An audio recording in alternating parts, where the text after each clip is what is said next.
Hello everyone. In last lecture, we have studied what is thermodynamic properties. We have seen what is pressure. In this lecture, we have to study what is absolute pressure, what is gauge pressure, what is vacuum, what is atmospheric pressure, and we have to see relation in between them. So we have seen this. This is one datum which is atmospheric pressure, P atmospheric. And how much is the atmospheric pressure? In Pune, it is around 0.96 bar. At sea level, it is 1.01325 bar. So here I am going to write, let's say 1 bar in Pune. Okay, that is Pune's atmospheric pressure. That is our datum. So when burden pressure gauge will measure, or when it will read pressure of one of application, we have taken cycle application. So this is one cycle.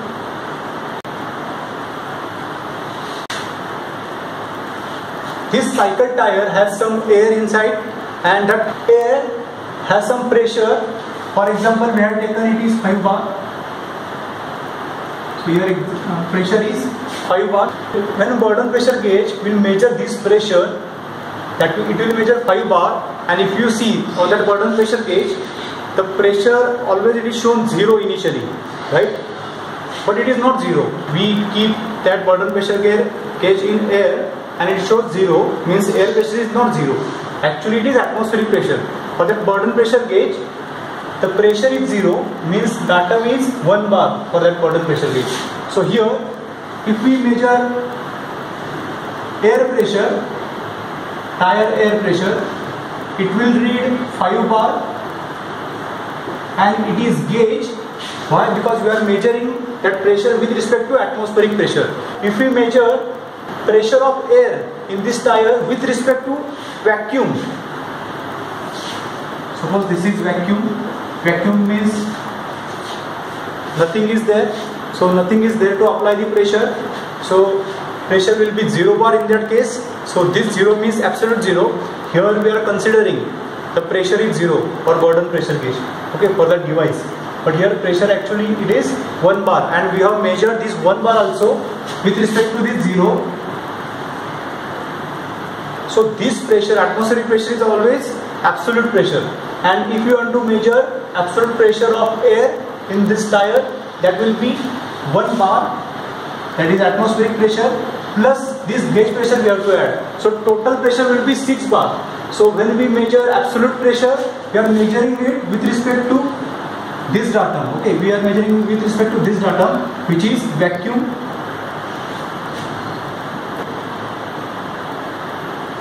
Now that is positive gauge pressure. When we measure this 5 bar, that is positive gauge pressure, because that is above our datum line. If we are measuring pressure, or if there is some application which pressure is, let's say 0.5 bar, which is less than 1 bar, okay, it is less than our atmospheric pressure. So here I am going to show you. So this is, let's say 0.5 bar pressure. Suppose there is one room. In this room there is air, and this air has pressure, let's say 1 bar now initially, and we are using one pump, air pump, so it will remove air from this room, and room pressure will be 0.5 bar. So that pressure I have shown here, it is 0.5 bar, and this pressure is less than atmospheric, so that also I have shown here. This is atmospheric and less than 0.5 bar. So if we measure pressure with respect to this atmosphere, you have to measure it like this. From this line you have to measure, means it is 0.5, and it why minus, because it is below atmospheric. So that is gauge pressure actually. So we denoted it by Pg, suffix G we use, and it is minus 0.5 bar. Now we have to measure absolute pressure of air in this room.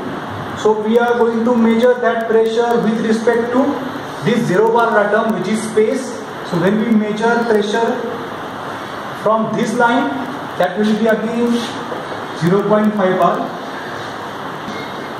Because this is 1 bar, here it is 0.5 bar. Suppose this is the atmosphere, somewhere it is 0.96. Okay, suppose in Himalaya pressure is around 0.85 bar. The room temperature has decreased by 0.5. It means here how much remaining? 0.35 bar. So what will be the absolute pressure here? 0.35 bar. That is absolute pressure of this room. And how much is the gauge pressure of this room? 0.5 bar is the gauge pressure. So this way you have to read this pressure. See, this PG value and absolute value is different. And if we write the formula for this, how we can write the formula?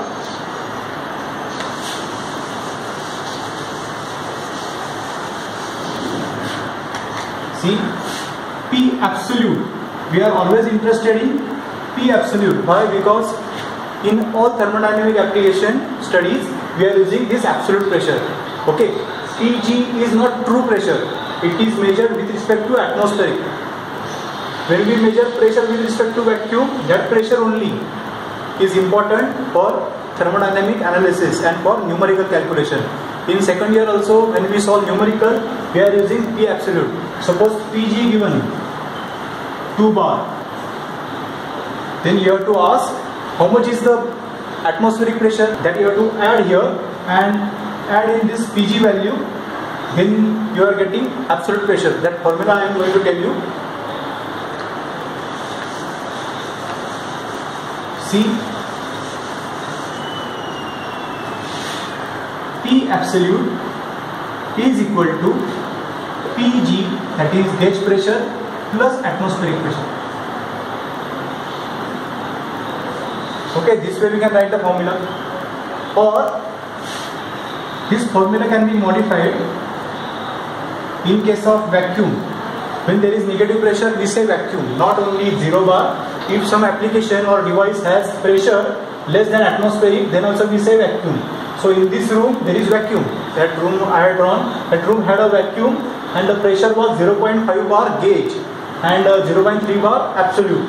Now see, that absolute pressure I am going to measure. P absolute is equal to PG. That pressure was negative, right? And negative sign I am going to use here. PG plus P atmospheric. P atmospheric never will be a negative value. It is always positive value, P atmospheric. But PG, it can be negative. See, here it is negative. By using this formula, we can find P absolute pressure. So that is about pressure. If you have any doubt, just ask me personally, or you can comment in the YouTube comment box. So that is about pressure. Now see one more thermodynamic property, that is temperature.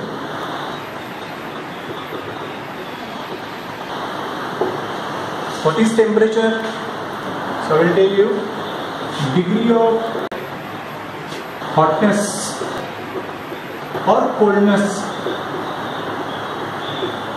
Degree of hotness or coldness is nothing but temperature. Temperature means not heat. Okay, so do remember, degree of hotness or degree of coldness is nothing but temperature. How we measure this temperature? When we say the substance or that object is this much cold, okay, or this much hot, means we are talking about this temperature. So how it is denoted? It is denoted by capital T. Sometimes we use small t also, but for thermodynamic analysis we always use small t for time and we use capital T. Okay, if you have to say temperature at state 1, we will say T1. Temperature at state 2, we will say T2. So what is unit of temperature? You always measure temperature in degree Celsius, or we measure temperature in Kelvin. Kelvin is the name of scientist, Celsius is the name of scientist, so we always use capital letters for these units. One more unit is there, that is degree Farad. Here we can say degree Kelvin, degree Farad. One more is there, that is Rankine. Okay, so these are the units of temperature. So what is conversion factors here? See, if you have to convert degree Celsius to degree Kelvin, yes, tell me, if you have to convert, suppose 1 degree Celsius, 1 degree Celsius means how much Kelvin? Please comment. Yes, please comment, I am waiting. 1 degree Celsius means how much Kelvin? So if you have to convert this degree Celsius, you have to add 1 plus 273. So this much Kelvin. So we have to add 273 here. When we say Kelvin, it is absolute scale. So do remember this, Kelvin. It is absolute scale. But I will tell you what is that absolute scale. And degree Celsius is not absolute. There is some assumption. Okay, we have developed this scale. We means this that scientists have developed this scale on assumption. Now, what is that assumption? So when we say here temperature is 30 degrees Celsius. Suppose water temperature. Suppose let's say temperature of water is 0 degrees Celsius. At 0 degrees Celsius, we know the water will get freeze. And at 100 degrees Celsius, the water will boil. It will boil. Now you tell me, why exactly there is 0 degrees Celsius and 100 degrees Celsius? These values are there for boiling point and freezing point. Why exact 0 degrees Celsius? Why not 5 degrees Celsius or why not 10 degrees Celsius? Like oil, it is not 0. It is something different value. It is not 100 boiling point. Oil boiling point is higher. So why it is 100 for water exactly, and why it is 0 degrees Celsius for water? So if you see, this is our assumption. What that scientist says, water get freeze, and let's say it get freeze at 0 degrees Celsius. Water will boil, and let's say it will boil at 100 degrees Celsius. Now, what they have done? They have divided this pan 0 to 100 degrees Celsius pan in 100 parts. See, this is 50 parts, 25 parts. Okay, this way they have divided. These are 25 parts, these are 25 parts. So they divide this pan in 100 parts. And what they have said? They have said this one part, see, this one part is 1 degree Celsius. And what they have done? They have done some thermodynamic analysis. They have taken some observations in some experimentations. What they have done? They have heat up water from this freezing point, and when they have got 1 degree Celsius, what they have found? To increase temperature by 1 degree Celsius, how much heat is required? 4.187 kilojoule. That much heat is required for 1 kg of water. So that also I am going to write. That is specific heat 4.187 kilojoule per kg. That much heat is required to increase temperature by 1 degree Celsius. Now suppose we have to increase 1 degree Celsius to 5 degrees Celsius. Means we have to increase temperature by how much? 4 degrees Celsius. Delta T is 4 degrees Celsius. Means how much heat is required? 4 into 4.187 kilojoule per kg. That much heat is required to increase temperature by 4 degrees Celsius. Now suppose we have to increase temperature from 0 degrees Celsius to 100 degrees Celsius. Means how much is the delta T? 100 is the delta T. Means to increase temperature from 0 to 100, how much heat is required? 4 minutes. Cp delta T, this much heat is required, and that value is nothing but 4.187 into 100. We are talking about 1 kg only. So here we are multiplied by 1, or suppose we are talking about 2 kg. So we have to multiply by 2. Suppose we are talking about m kg, we multiply by m. Okay, here suppose that m value is 5 kg. So we have to multiply here by 5. So this way we calculate heat transfer. See, this formula is nothing but heat transfer formula. So this way we can calculate heat added in the system during process. So do you got what is temperature? So you should know, in interview maybe they ask what is temperature, from where we have got 1 degree Celsius, okay, and from where we have got 1 Kelvin, that also we should know. What is absolute zero temperature? Now see, absolute zero temperature. When we say absolute, then we are talking about Kelvin scale. If we are saying 0 degree Celsius, it is not absolute zero, okay, because at 0 degree Celsius, suppose water is ice, it is in solid form. Suppose this is ice cube,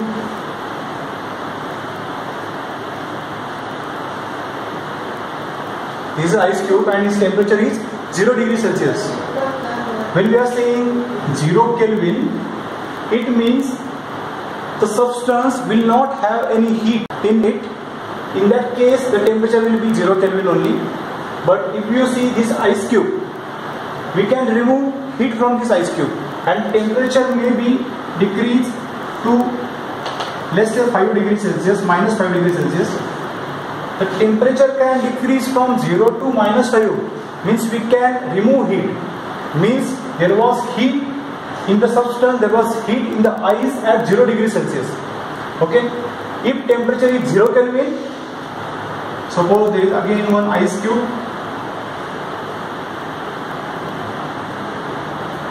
and temperature of this ice cube is 0 Kelvin, now we cannot remove any heat from this ice cube. The temperature cannot be minus 5 Kelvin or minus 2 Kelvin.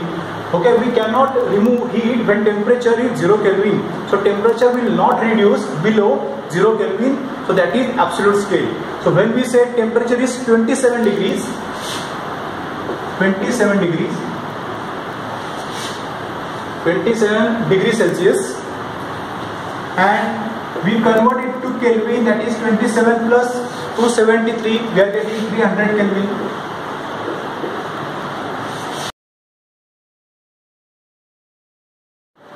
So we have seen how to convert degree Celsius to Kelvin.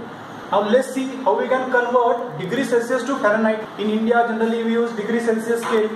For thermodynamic analysis we are using degree Kelvin scale. Why? Because it is absolute. Suppose we have to add, or suppose we have to calculate delta S, that is formula is mCp log T2 upon T1. Now see, there is one mathematical action and we cannot use degree Celsius here. If we use degree Celsius, that is, let's say T2 is 30 degrees Celsius and T1 is 60 degrees Celsius. If you do this, that is wrong answer.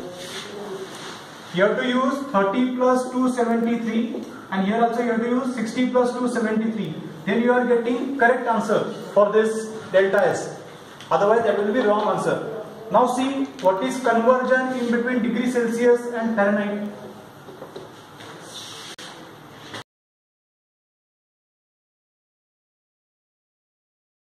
Suppose we have to convert 0 degree Celsius into Fahrenheit.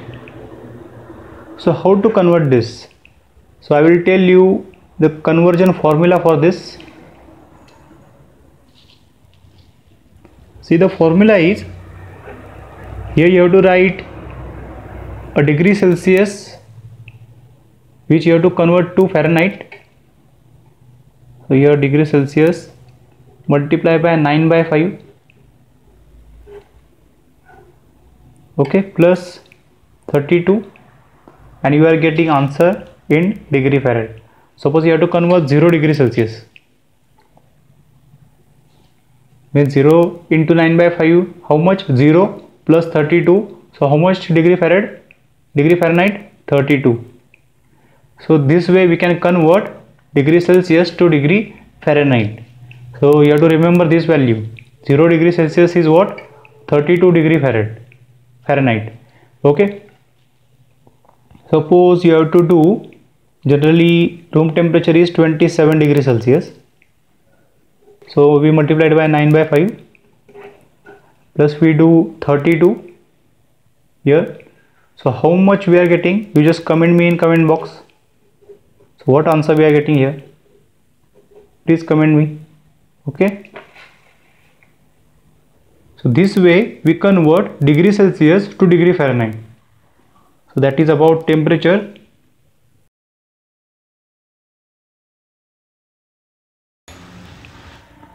Now let's see another property, that is specific enthalpy.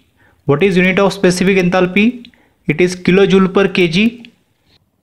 See, kilojoule is the unit of heat, and when we say per kg, that is heat per kg, and that is nothing but specific enthalpy. So when we say specific enthalpy, that is nothing but heat. We add this heat or we remove this heat from the object. What is the expression for specific enthalpy? The expression is H is equal to U plus PV. See, U is internal energy. We already seen this internal energy. U. See, internal energy, it is denoted by U, and unit is again kilojoule per kg. So it is also property of a system. For any object, that object has internal energy. When we say the object has internal energy, means that object has kinetic energy in it. Also it has potential energy. It will have magnetic, chemical, nuclear, thermal, this vibrational energy. Okay, all these energies will have this object. So delta U is nothing but mainly the kinetic energy possessed by the object and the potential energy possessed by the object. And all these energies, see, magnetic, chemical, nuclear, thermal, vibration, and many energies will be there. That will be negligible. So mainly kinetic energy, potential energy possessed by the object is internal energy, and all energy like magnetic, chemical, nuclear, thermal, vibration, and all other energies are negligible, that we don't consider in thermodynamic analysis.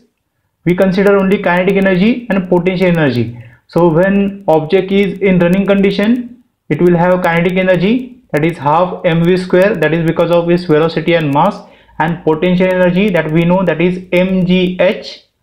Okay, so because of height from sea level, this object will have some height from sea level.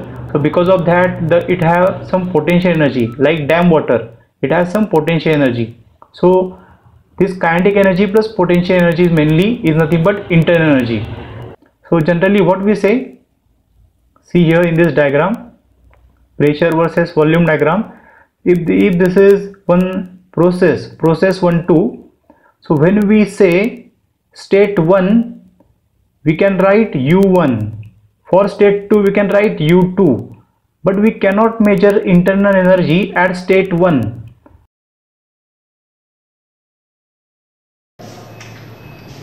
Now what I want to say, we cannot measure internal energy at state 1, or it is difficult to measure internal energy at state 1. Why?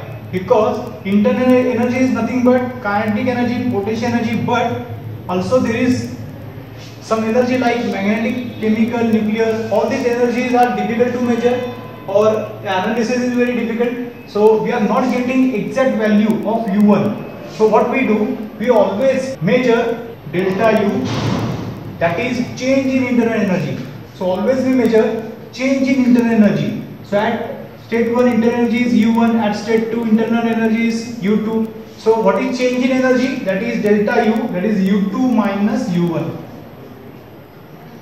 So when we discuss internal energy, we discuss delta U always. Okay, in example also, in your exam, delta U will be given, not U1, not U2, delta U will be given.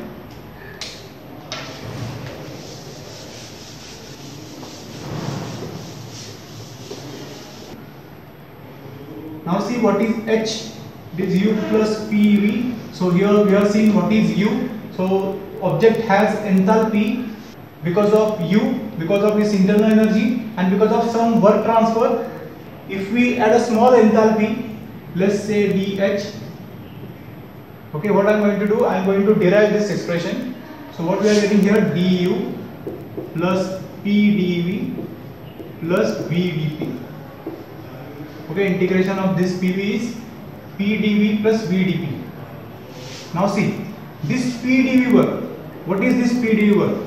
When we will study heat and work, then in detail we will say this PdV. Here for this example I will explain this. Let's say we know what is work done. What is work done? It is force into displacement, right? So if we divide this force by A and multiply by displacement by A, okay, can we do this? Multiply by A and divide by A. So here what is force upon area? It is pressure. And displacement is nothing but length. Piston will displace how much distance? Let's say L distance or X distance. So that length into cross section area, that is nothing but volume.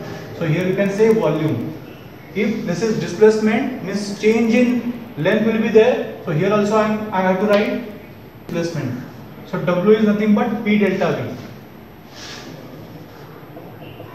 So W is nothing but P delta V. In some process, the volume displacement will be there because of pressure of that system or pressure applied on the system. Because of that we are getting work done. So that work done is nothing but P delta V. And there is another concept, that is V delta V. So that also we have to learn. So that is about enthalpy.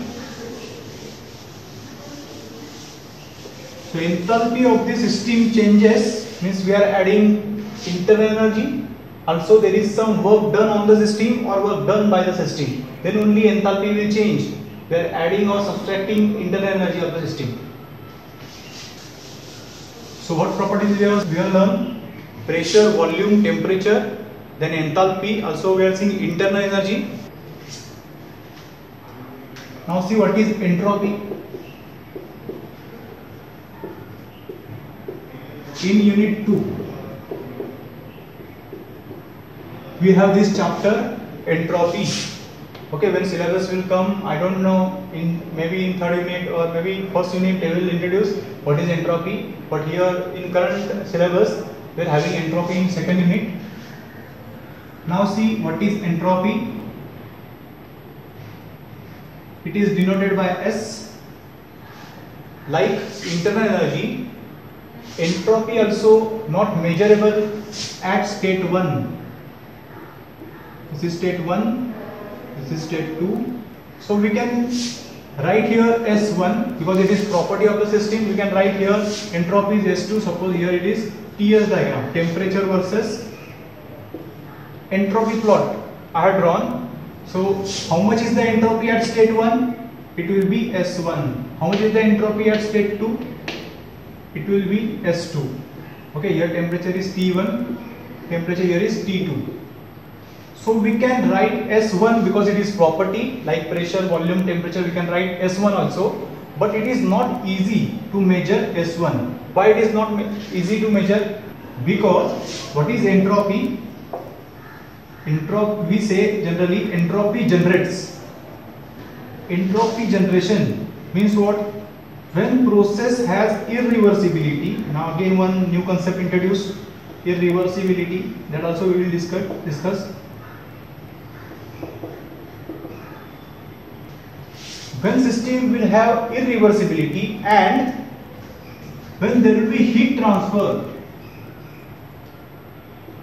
in some process, we say entropy had generates. Now you tell me, this Q is a path function, right? Q is a path function. We cannot say Q at point 1 or Q at point 2. What we say? We have added Q at process 1, 2, or we have removed, we have transferred heat at process 1, 2. That we say.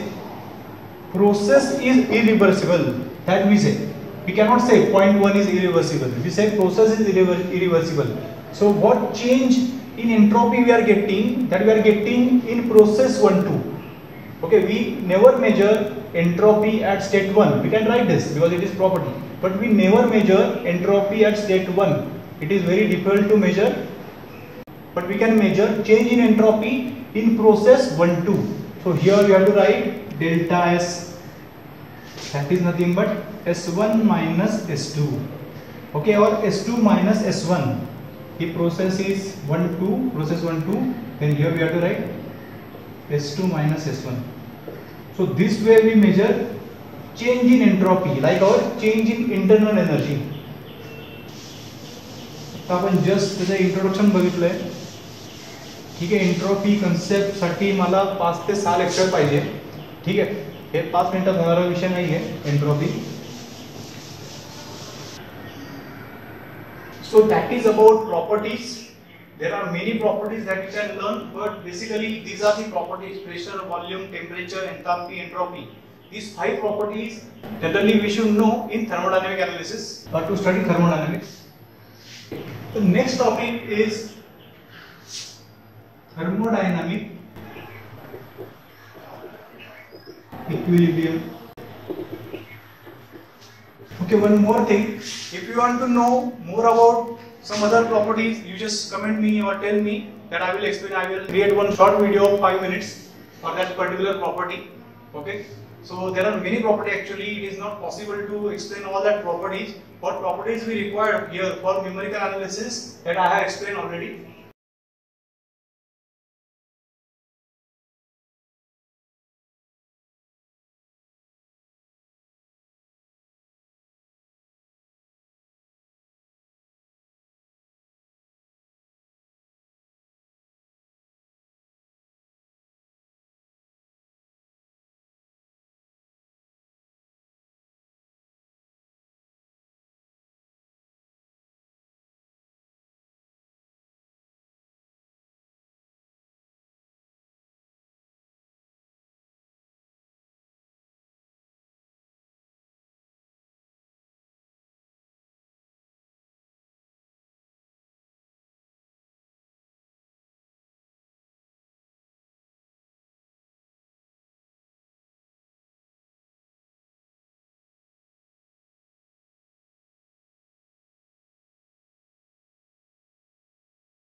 Now see what is thermodynamic equilibrium.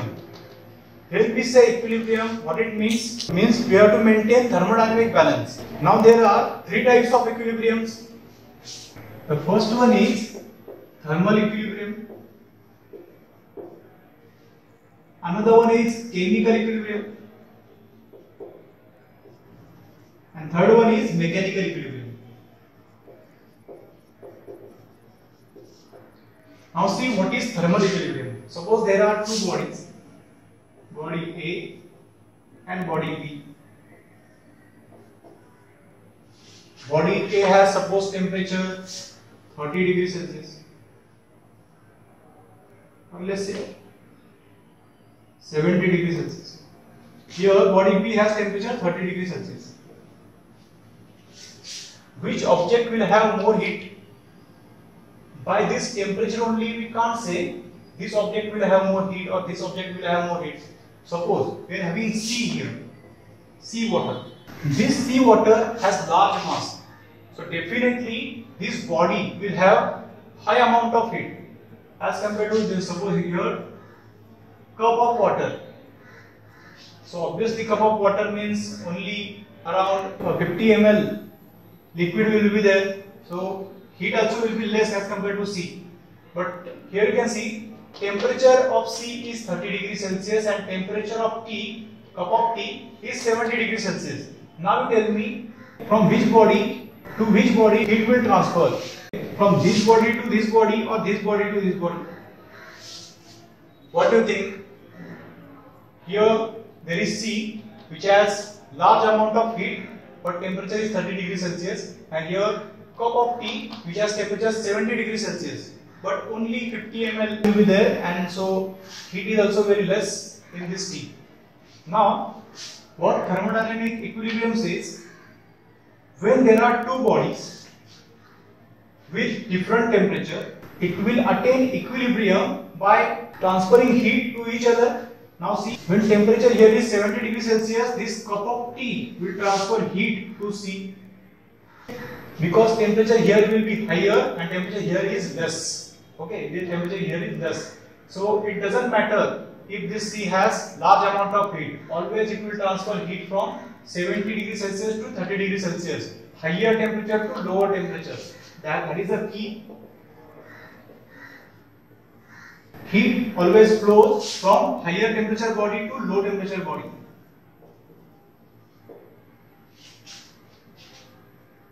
The temperature is lower. So you have to remember this. किती पण body मोठी असू द्या, किती पण त्याच्यामध्ये जास्त heat असू द्या, पण त्याचं टेम्परेचर किती आहे मॅटर करतंय हीट ट्रान्सफर मध्ये, आणि then it will attain equilibrium. We are learning what is thermal equilibrium. So when body A will transfer heat to body B, how much will be the temperature? 50 or how much?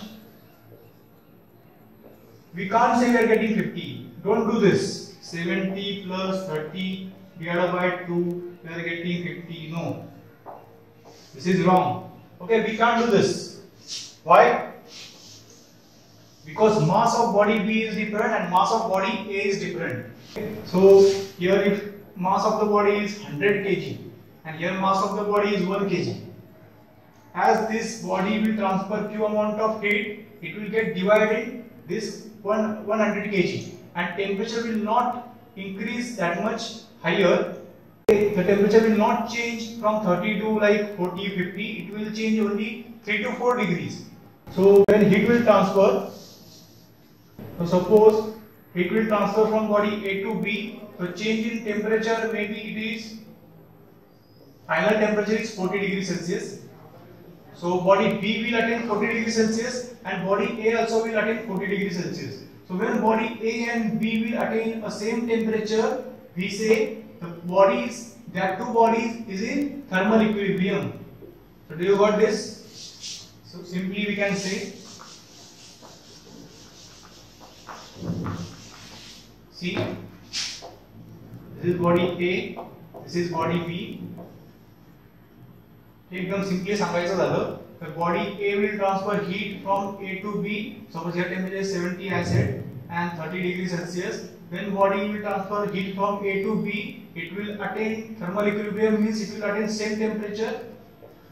It will attain suppose 40 degrees Celsius. Body A is now 40, body B is also 40. means these two bodies is in thermal equilibrium. Simple. Now what is chemical equilibrium? Let's see mechanical equilibrium first. So when we say there is mechanical equilibrium, means suppose this is body A, this is body B. Okay. Temperature of these bodies are 70 degrees Celsius and 30 degrees Celsius. The bodies are not in thermal equilibrium. Now we have to maintain mechanical equilibrium here. Now to maintain mechanical equilibrium, we have to measure how much is the pressure of body A, how much is the pressure of body B. So mechanical equilibrium means we have to analyze this mechanical term, which is pressure. Okay, why there is pressure? Because we are applying force on area. We are doing some physical action. So this property we are using to know that there is mechanical equilibrium or not. So suppose pressure of this body is 2 bar. 2 bar means how many Newton per meter square? 2 lakh Newton per meter square. Or 2 into 10 raised to 5 Newton per meter square. Here pressure is, let's say, 5 bar. Pressure is 2 bar, pressure is 5 bar, means we are saying these two bodies are not in mechanical equilibrium. If these bodies are in mechanical equilibrium, pressure of this body A and body B will be same. So what to do to maintain the pressure?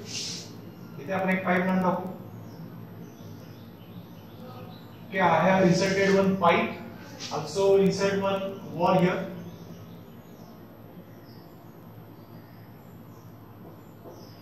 Okay, हा wall open केल्यावरती काय होणार?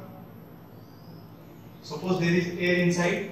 This air will pass to body B. As this air will pass to body B, there is 2 bar. So air will pass from body B to A because pressure is higher and air will flow from high pressure to low pressure always. Okay, so body B will pass some air to body A. Up to what point it will add air in body A? When pressure will be same for body A and B. Suppose after attaining equilibrium, the pressure is 4 bar. Now body A has pressure 4 bar, body B has pressure 4 bar. Again, the mass can be different. So what final pressure we are getting, that will not be average of these two. That can be anything. Okay, depends on mass. So we are getting 4 bar here after attaining equilibrium. Now body A has pressure 4 bar, body B has pressure 4 bar. Means we say body A and body B is in mechanical equilibrium. So do you got this? What is mechanical equilibrium?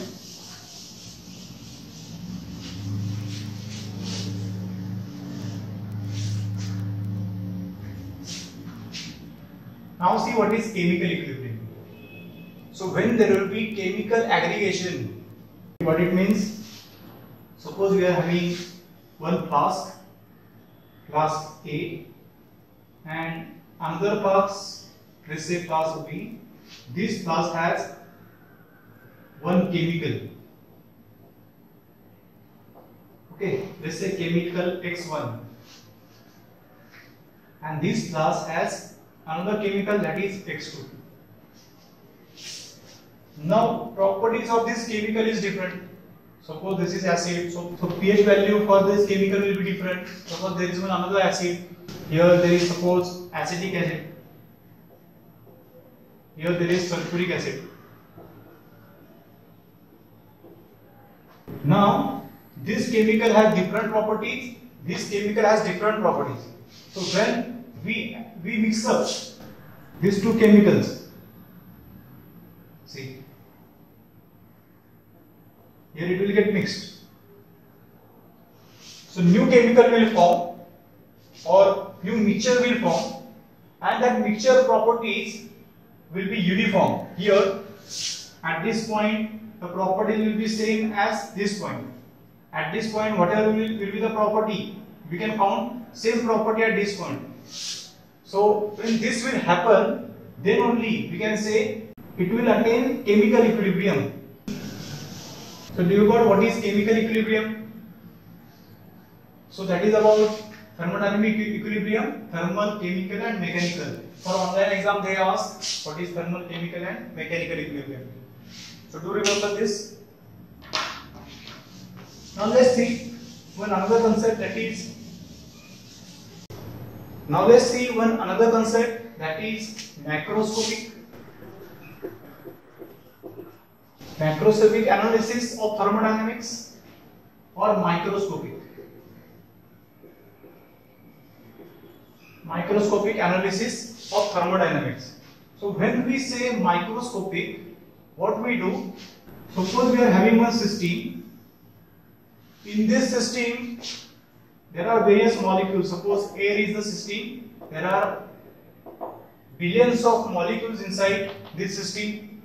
So when we measure pressure of this molecule 1, this much is the pressure of molecule 1, this much is the pressure of molecule 2, this much is the pressure of molecule 3, this much is the momentum of molecule, this another molecule 4, okay, this much is the velocity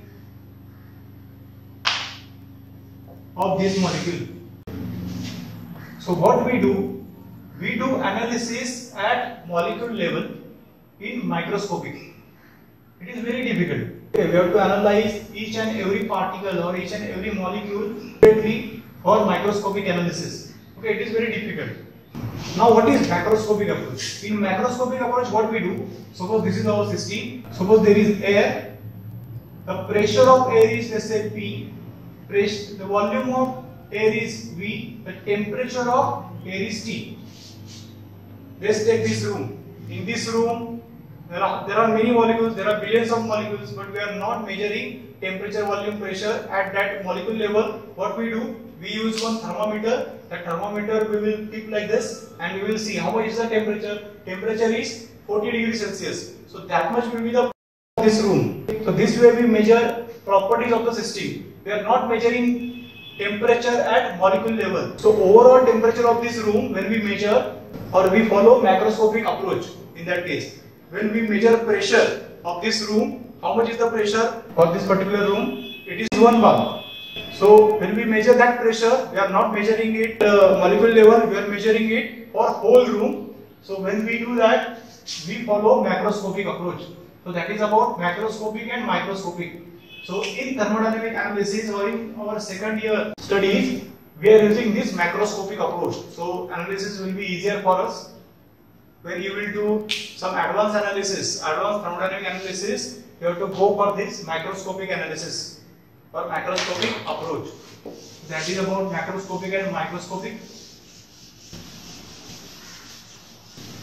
In your textbook, some points are given. Okay, is differentiation given, macroscopic versus microscopic. You have to read that. You can use Pekenak book, you can use R.K. Rajput book for this particular subject.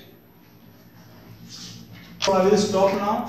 In next session, we will study what is heat and what is work. We have to study first law and second law of thermodynamics. So for first law, what is expression? Expression is Q is equal to W plus delta U. So we have studied what is delta U. But what is Q and what is work? That also we have to study. So next session will be on heat and work. In detail we will study what is heat and work. So thank you for attending this lecture. We will meet in next session. Thank you.